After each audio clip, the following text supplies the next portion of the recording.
Neste vídeo eu vou argumentar sobre a legitimidade do Estado, apontando argumentos prós e contra com os quais eu já me deparei em debates. Meu nome é Alexandre Porto e eu sou um libertário, ou seja, eu defendo que a propriedade privada é um direito absoluto do ser humano e que nunca pode ser legitimamente violado. Por isso mesmo eu sou anarcocapitalista e eu defendo o que Hans Hermann Hoppe chama de uma sociedade de lei privada. Seja uma sociedade onde toda a propriedade é privada e não existem leis públicas e nem o Estado. Dentro dessa vertente anarcocapitalista, eu me considero um hoppiano, ou seja, um seguidor de Hans Hermann Hoppe, um filósofo libertário que desenvolveu a ética argumentativa, que é um argumento lógico que prova definitivamente a ética da propriedade privada. Vamos aos argumentos. Primeiro eu vou apresentar os meus argumentos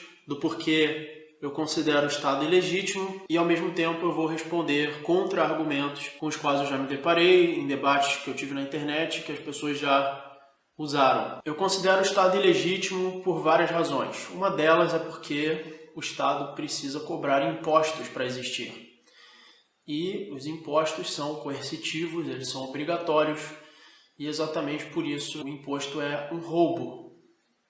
Afinal, um roubo é uma apropriação de uma propriedade alheia sem o consentimento do dono. Afinal, se os impostos fossem opcionais, o Estado não seria um Estado, seria apenas uma empresa privada. Assim como em empresas privadas, você paga voluntariamente para receber um certo serviço. No caso do Estado, não. Você é obrigado a pagar, independentemente de você querer ou não, pelo simples fato de você estar dentro do território sobre o qual o Estado impõe o seu poder. Então, já que impostos são um roubo e já que o Estado é uma grande organização que se dedica a essa atividade do roubo, logo o Estado é ilegítimo, o Estado é uma grande organização criminosa. Uma das respostas que alguns defensores do Estado dão a isso é que o Estado oferece serviços em troca do imposto. Logo, o imposto não é roubo.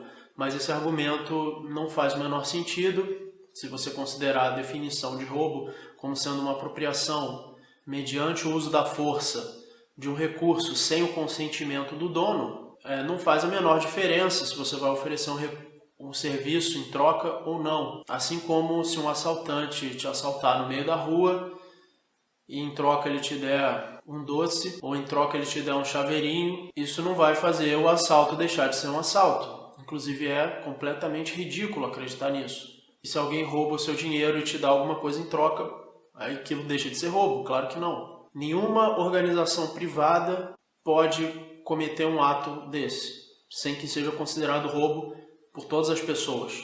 Se qualquer organização privada fosse na sua casa e anunciasse que de agora em diante você é obrigado a pagar uma taxa e que eles vão te oferecer um determinado serviço, independentemente de você querer ou não, e que a única opção que você tem para não usar esse serviço é sair do país, essa organização vai ser vista por todos como uma organização criminosa e até mesmo pelo Estado, que vai fechar as atividades dessa organização. Então o Estado ele dá a si mesmo o monopólio do roubo. Ele determina que somente ele tem o direito de roubar e não qualquer outra pessoa ou qualquer outra empresa. E somente o Estado tem o direito de obrigar as pessoas a receber um serviço que elas não querem receber, que elas não pediram, e o Estado, além disso, impede outros concorrentes de oferecer o mesmo serviço. Ou seja, mesmo que você realmente quisesse aquele serviço, se outros concorrentes pudessem oferecer, eles ofereceriam por um preço mais baixo e de uma qualidade mais alta, simplesmente por causa da concorrência, que no caso do monopólio não existe. Então, na verdade, o Estado nem te dá em troca o serviço, né? Mesmo que ele te desse, esse argumento não mudaria o fato do roubo. Mas ele nem chega a te dar um serviço em troca. Ele apenas impede concorrentes de fornecerem esse serviço e permite que uma única empresa, que é a empresa estatal, ofereça. Então nem são eles que estão fazendo, nem é o Estado que oferece o serviço. Tudo que ele faz é impedir os outros de oferecer mediante a força física da polícia e do exército. Porque sim, se não fosse por essa força física, ninguém ia pagar imposto. Só gente muito otária, muito burra, ia pagar imposto voluntariamente. As pessoas pagam porque se não pagarem, eles vão tomar os seus bens à força. E se você resistir, você vai ser preso. E se você resistir à prisão, você vai ser morto. É por isso que as pessoas pagam imposto. Pela ameaça da força. Ou seja, isso é literalmente terrorismo. Um outro argumento que eu já ouvi a favor do Estado é que eu não sou obrigado a pagar imposto, porque eu posso sair da minha casa, sair do país, e assim eu não serei obrigado a pagar imposto. Mas o problema com esse argumento é que a casa é minha. Então o Estado não tem, mesmo que o Estado fosse uma empresa legítima e tivesse propriedades legítimas, o Estado não poderia me obrigar a sair da minha casa, porque a propriedade é minha, e você não pode violar a propriedade alheia. Se a casa é minha, uma outra pessoa não pode dizer para eu sair dela, porque a não ser que a casa fosse dessa pessoa, a não ser que a casa fosse do Estado. E aí nós chegamos num outro ponto também, que alguns liberais clássicos e socialistas e conservadores usam a favor do Estado. Eles dizem que a minha casa, na verdade, não é minha. É uma concessão do Estado a mim. Mas pensa bem, se a minha casa é uma concessão do Estado e meus bens são uma concessão do Estado, e eu uso esses bens somente porque o Estado concedeu com a sua graça benevolente, divina, pela generosidade desses anjos, que são os políticos, que concederam a mim o direito de usar a minha, entre aspas, a casa deles, mas que eles concedem a mim, então eu sou um escravo. Eu sou uma propriedade do Estado também, ou a minha casa também. Eu sou um semi-escravo, certo? Se isso fosse verdade. Então, quando eu ouço um liberal clássico defendendo isso, eu tenho a impressão de que ele é meio que um sociopata. De que ele é meio um sociopata sádico. Como se ele se sentisse prazer em um ser humano ser tratado como um animal, certo? Mas isso é um argumento emocional, isso é a minha impressão emocional quando eu ouço alguém falar isso, mas existe também um argumento lógico. O argumento lógico é que existe um meio legítimo de se apropriar de propriedades, que é através da apropriação original, que é quando você mistura o trabalho a um bem sem dono, ou através da herança, você recebe um bem por herança, ou você recebe por doação, ou você troca voluntariamente dois bens. Essas são as únicas formas legítimas de se apropriar de um bem. E se você se apropriou da sua casa dessa forma, a casa é sua. Então, se você tem uma casa, você tem um apartamento, aquilo é seu. E dentro da propriedade, apenas o proprietário pode definir regras, desde que essas regras não afetem a propriedade alheia. E o Estado nada mais é do que um grande violador de propriedade, certo? O Estado é a antítese da propriedade privada. O Estado é o contrário de tudo que a propriedade privada representa. Tudo que o Estado faz é violar a propriedade privada. Então, não, eu não sou obrigado a sair da minha casa porque eu não quero pagar uma taxa obrigatoriamente. Eu quero não pagar a taxa e não sair da minha casa também.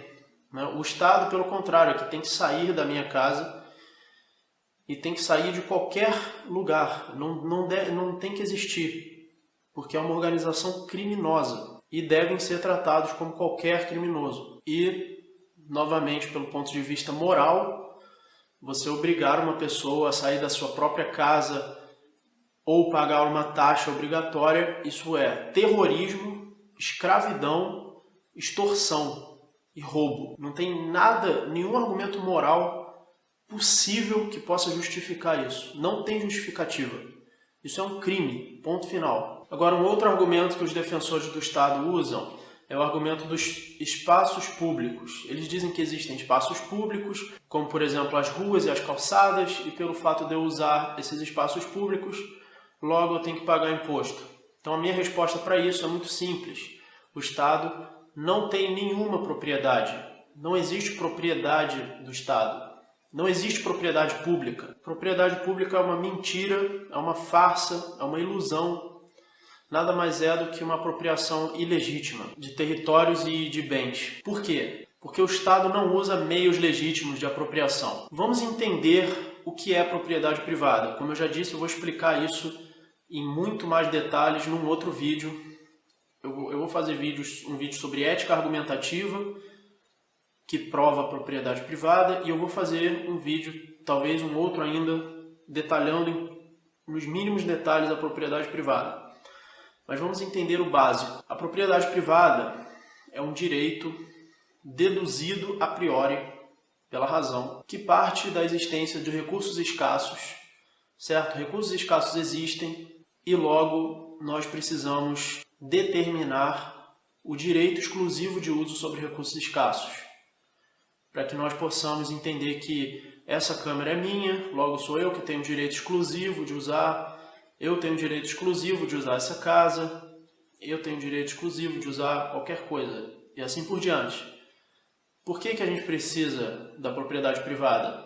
Porque se não houver uma regra estabelecendo o direito exclusivo de uso sobre recursos escassos, o que vai acontecer é a barbárie total. Os seres humanos vão brigar entre si, vão se matar.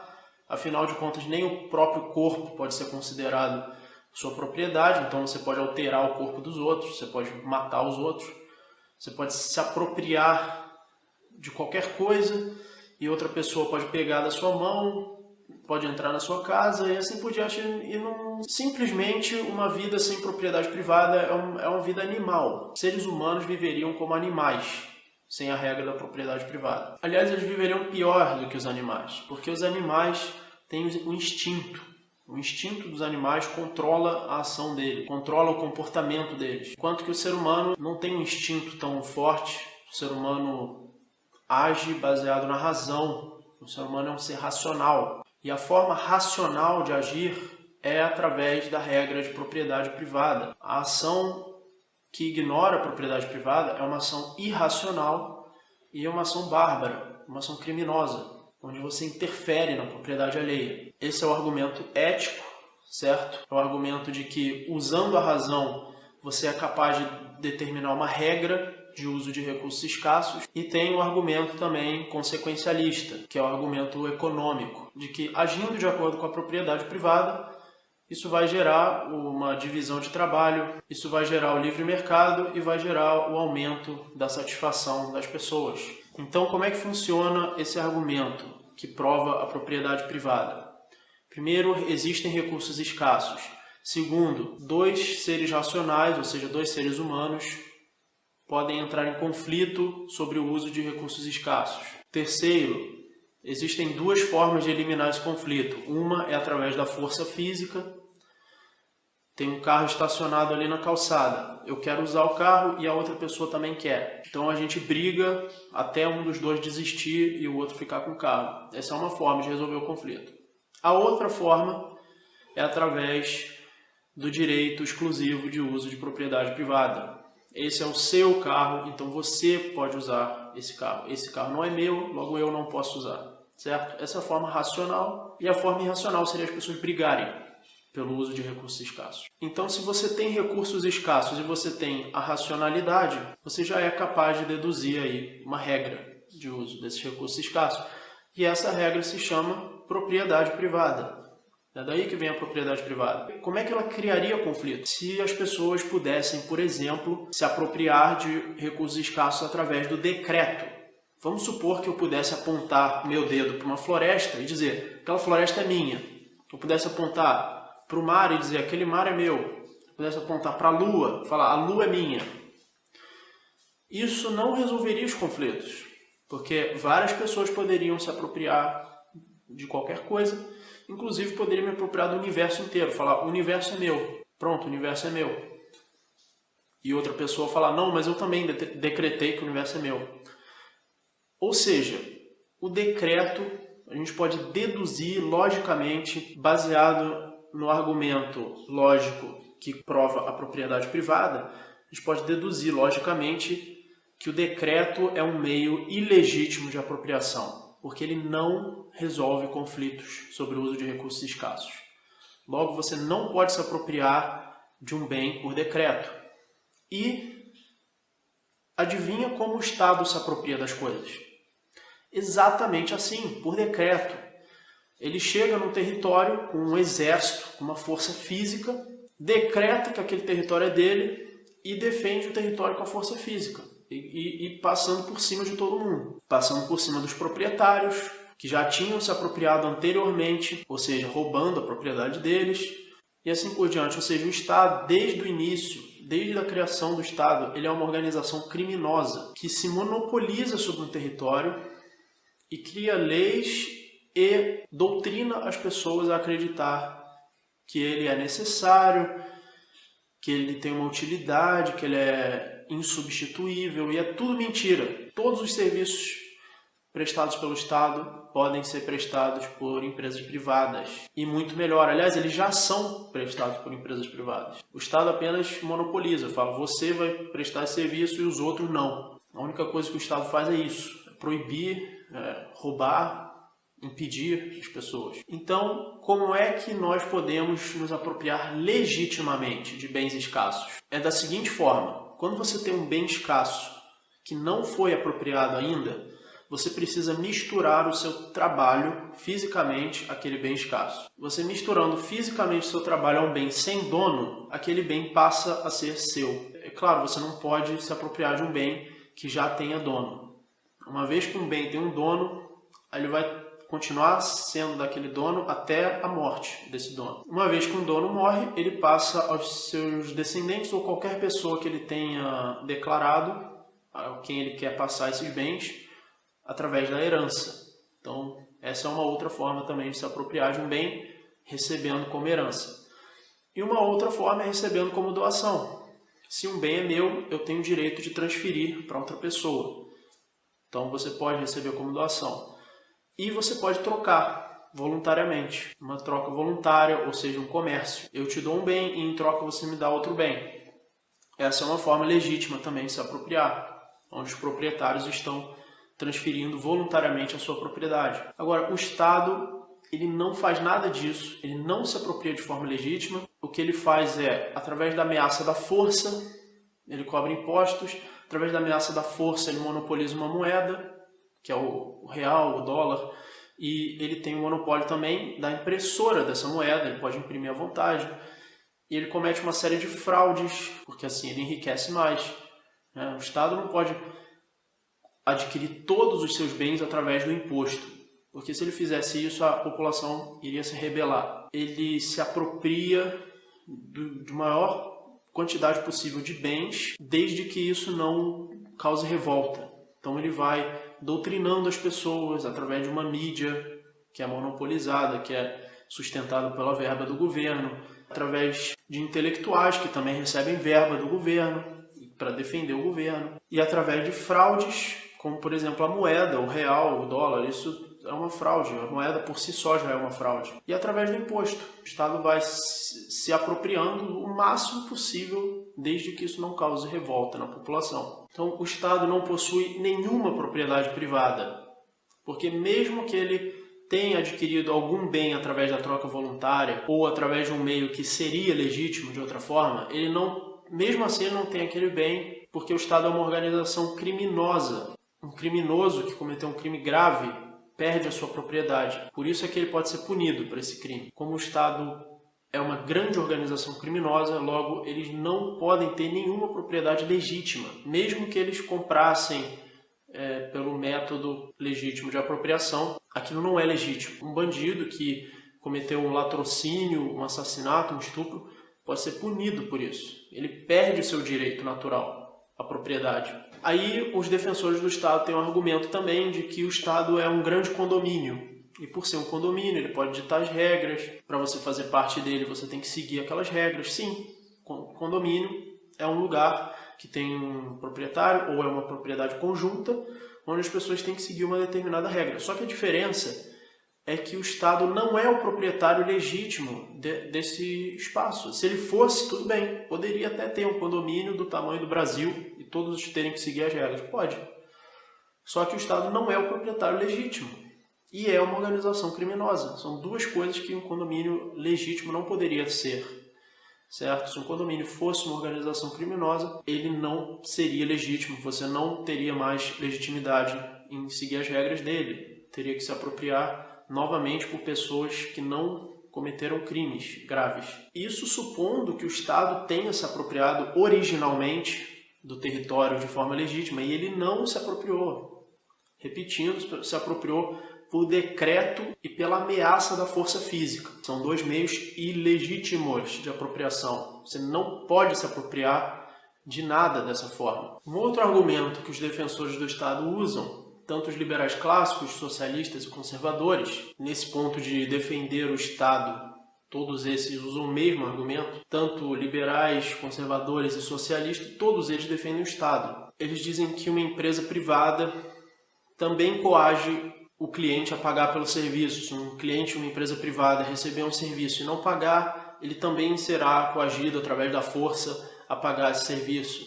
Acontece o seguinte, quando um cliente recebe um serviço de uma empresa privada, é porque ele recebeu voluntariamente, ele se propôs, através de uma troca voluntária, a receber aquele serviço e dar algo em troca. Se ele não der algo em troca, ele quebrou o contrato, ou seja, ele violou a propriedade privada da empresa. Afinal, uma empresa privada tem propriedade privada legítima e ela pode usar essa propriedade privada para fazer trocas voluntárias. E se um cliente voluntariamente recebeu aquele serviço e não pagou, ele está violando a propriedade privada da empresa ou do proprietário da empresa. Enquanto que com o Estado é o contrário. O Estado viola a sua propriedade porque ele toma o seu dinheiro e depois ele obriga você a receber um serviço. Ao mesmo tempo, ele proíbe outras pessoas de fazer esse mesmo serviço. Ou seja, ele viola várias vezes a propriedade privada. Cada coisa que o Estado faz é uma violação de propriedade privada. Ele faz tudo errado. Faz tudo do jeito errado. O jeito certo é uma empresa privada que tem um proprietário legítimo que se apropriou dela através da troca voluntária ou através da apropriação original de um bem sem dono. Essa empresa privada oferece um serviço para quem quiser receber e para quem quiser pagar. Se você receber e não pagar, o cliente aqui está cometendo um crime, está violando a propriedade daquela empresa. Um outro argumento dos defensores do Estado é que mesmo numa sociedade de lei privada, você vai nascer num lugar com leis que você não assinou. Novos bebês vão nascer e esses bebês nunca assinaram nenhum contrato, mesmo assim eles vão ter que seguir as regras de uma propriedade privada que eles não assinaram. Tudo bem, mas o proprietário de uma propriedade, ele cria as regras e as outras pessoas têm que seguir essas regras, se elas estiverem ali dentro daquela propriedade. Se um pai e uma mãe têm um filho, eles podem impor suas regras sobre o filho, mas desde que eles não firam a propriedade da criança, do bebê. O bebê tem a propriedade sobre o seu próprio corpo e quando dois pais decidem ter um filho, eles estão se responsabilizando por aquela pessoa, por aquele ser humano. Eles decidiram que aquele ser humano iria nascer, que iriam gerar um novo ser humano, e ao gerar um novo ser humano, eles têm a responsabilidade de manter aquele ser humano vivo, porque o corpo é uma propriedade do bebê e os pais têm que manter a propriedade do bebê intacta, pois foram eles que geraram aquele ser humano. Agora, quando o bebê tem racionalidade suficiente para tomar suas próprias decisões, aí os pais não têm mais obrigação de sustentá-lo. Eles podem sustentá-lo ou podem não sustentá-lo. E a criança pode abandonar os pais também. Mas se a criança decidir permanecer na propriedade dos pais e ser sustentada pelos pais, ela tem que seguir a regra deles. Mas por quê? Porque é a propriedade deles. Óbvio, o proprietário determina regras sobre a sua propriedade. No caso do Estado, não é isso que acontece. O Estado determina regras sobre a propriedade dos outros. Essa é a diferença, entendeu? Claro que não tem nenhum problema você nascer numa propriedade e ter que seguir as regras daquela propriedade. O problema é eu ter a minha propriedade e uma outra organização impor regras dentro da minha propriedade, a menos que eu tenha assinado um contrato. Se eu assinar um contrato, tudo bem.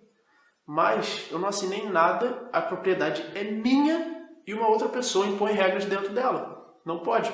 Assim como o corpo de uma criança também é propriedade dela.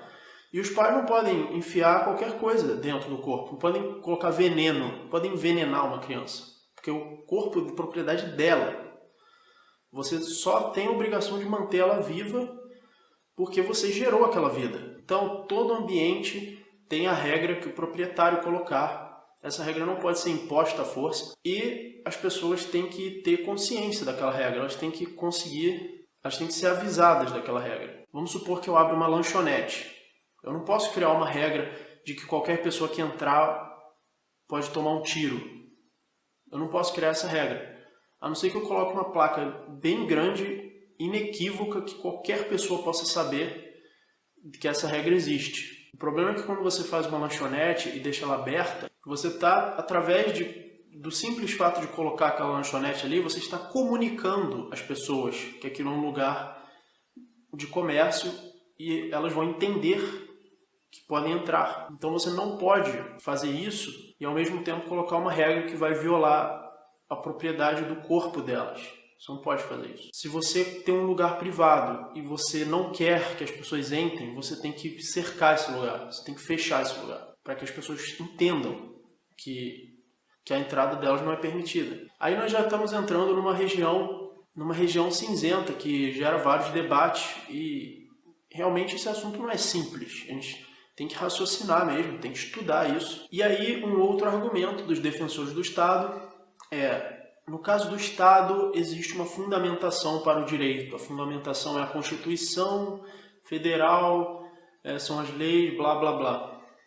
Bom, primeiro que isso não é fundamentação de nada. A Constituição é um pedaço de papel escrito por seres humanos, inclusive por seres humanos criminosos, como nós já demonstramos nesse vídeo.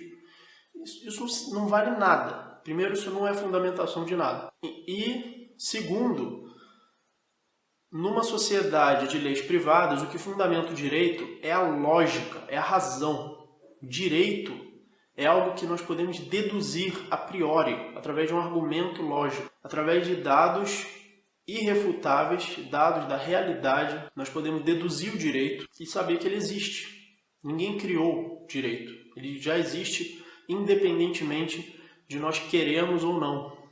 Assim como as leis da física existem, independentemente de nós queremos ou não. A diferença é que as leis da física são dados empíricos, enquanto que o direito é um dado normativo. Mas, da mesma forma que a lei da física é fisicamente inevitável, a lei da propriedade privada é normativamente inevitável. E isso eu vou tratar em mínimos detalhes em outros vídeos.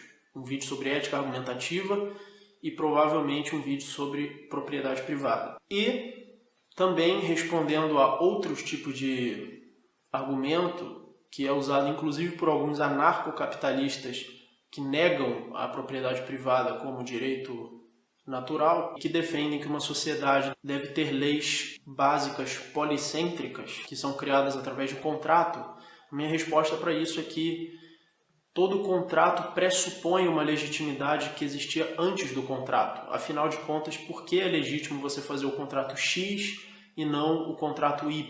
Por que um grupo de pessoas pode demarcar um território e dizer que ali será permitido X ou Y, Z, e não um outro grupo de pessoas fazer a mesma coisa? Então, óbvio que você tem que ter uma regra antes do contrato, porque se você não tiver uma regra básica antes de existir contratos, você não consegue nem chegar ao ponto de fazer um contrato. E aquele contrato não vai valer nada. Contratos só valem alguma coisa porque eles são baseados no direito de propriedade privada. O direito de propriedade privada ele está baseando todos os contratos. É ele que torna legítimo as trocas voluntárias e é graças às trocas voluntárias que existe o livre mercado. Um outro argumento que eu me deparei num debate na internet é sobre a música alta. Se cada proprietário é dono da sua própria propriedade, então eu posso colocar música alta e dane-se. Ninguém pode interferir porque a propriedade é minha. Mas isso está errado. Porque quando eu coloco música alta, eu estou alterando a propriedade dos outros. A música é um som e o som é uma vibração física, certo? E quando você altera fisicamente a propriedade dos outros, você com certeza está violando a propriedade. Então música alta é uma violação de propriedade privada, sim. O que você pode fazer é o contrário. Você pode fazer um contrato para permitir a música alta em alguns horários. Mas, por definição, ela é uma agressão. Entendeu? Por natureza, ela é uma agressão. Você não pode emitir sons que perturbem a propriedade privada de uma outra pessoa, que é uma alteração física da propriedade privada. O som são vibrações físicas. Então, pessoal, espero que vocês tenham gostado desse vídeo. Espero que tenha esclarecido dúvidas. Fiquem ligados para o meu outro vídeo que eu estou fazendo, Ética Argumentativa, que ele prova o a priori da propriedade privada, certo? A ética argumentativa é a base lógica da propriedade privada. Então, nesse vídeo, eu vou provar realmente com muita consistência e com mínimos detalhes o argumento lógico que prova o direito de propriedade privada. Quando você estiver assistindo esse vídeo, muito provavelmente eu já fiz esse vídeo, porque eu vou fazer em breve. Então procure aí no meu canal esse vídeo Ética Argumentativa. E eu estou pensando em fazer ainda um outro vídeo sobre propriedade privada, englobando outros aspectos desse direito, que é a base fundamental do libertarianismo.